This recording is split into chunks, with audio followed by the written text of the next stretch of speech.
So kita cuba terus pergi kepada aspek hidrodinamik dan juga thermal ini berdasarkan yang pertama kita kembali kepada persamaan asas kita dulu.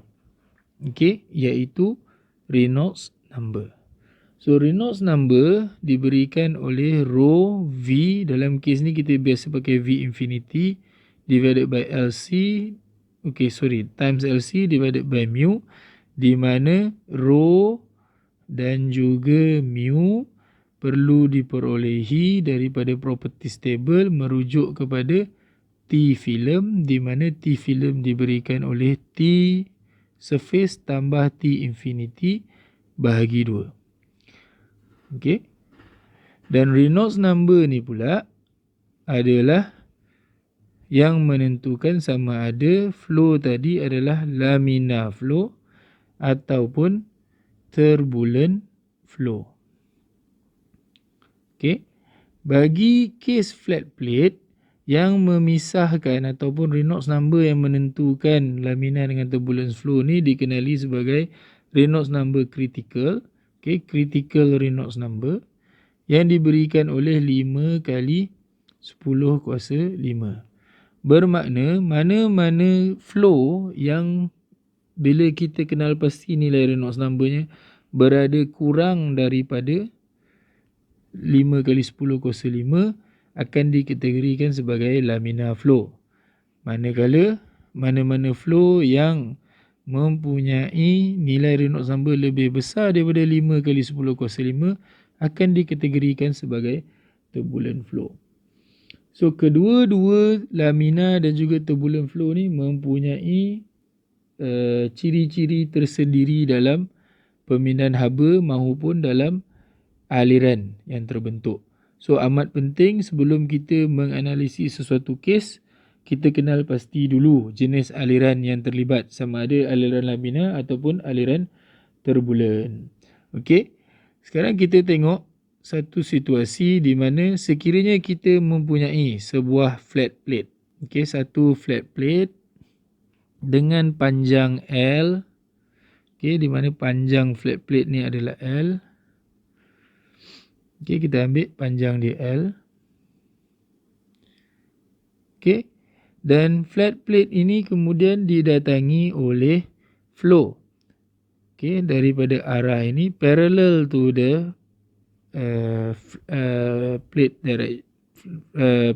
vertical direction pada T infinity dan juga pada V infinity.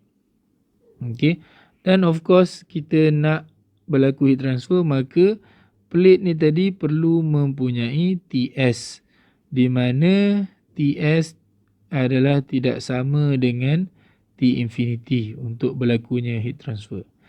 So dalam keadaan ini, apabila ada aliran yang mengalir melalui plate dan kemudian melalui plate ini yang mempunyai perbezaan suhu, maka akan berlakunya proses heat convection.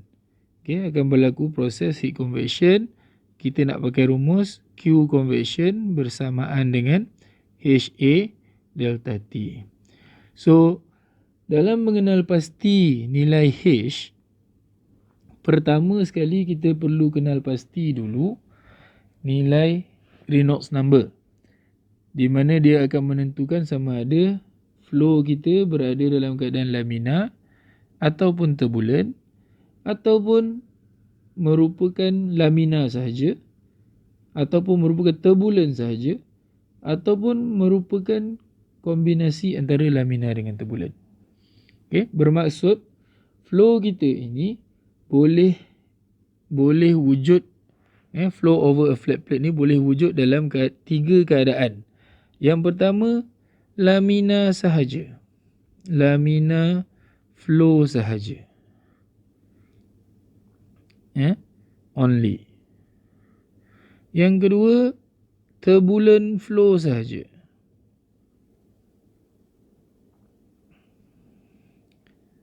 Okey. Yang ketiga adalah laminar plus turbulent. So untuk tujuan perbincangan kali ini, kita cuba ambil dulu kes yang ketiga, lamina dan turbulent. So apabila sesuatu flow melalui flat plate, so apa yang akan berlaku? Lapisan sepadan akan terbentuk, di mana akan ada satu lapisan sepadan terbentuk di leading edge. Okay, leading edge. Bermula di leading edge, so akan ada satu lapisan sepadan yang akan terbentuk.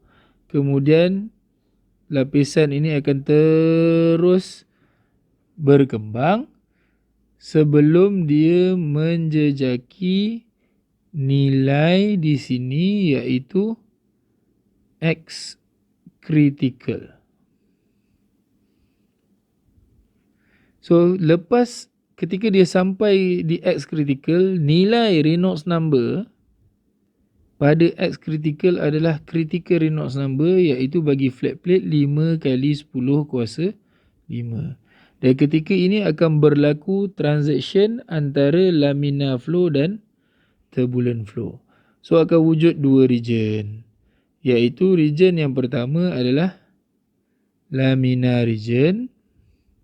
Okey, yang ini kita panggil sebagai laminar region. Kemudian kita ada turbulent region. Okey, kita akan ada turbulent region. Okey, dekat bahagian sini. So, ini adalah keadaan di mana lamina dan turbulent flow wujud secara bersama-sama atas aliran. So, dalam kes macam ni, kita perlu menggunakan solution yang berkaitan. Kita akan tengok nanti solution yang kita akan jumpa. Ada specific solution untuk laminar flow sahaja. Ada specific solution untuk turbulent flow sahaja. Dan ada specific solution untuk laminar plus turbulent flow. So dalam keadaan ni, kita sedang bincangkan kewujudan laminar flow dan juga turbulent flow dalam satu-satu kes yang sama. So soalan yang kita boleh tanya di sini, bilakah hanya wujud laminar flow? Kan? Okay.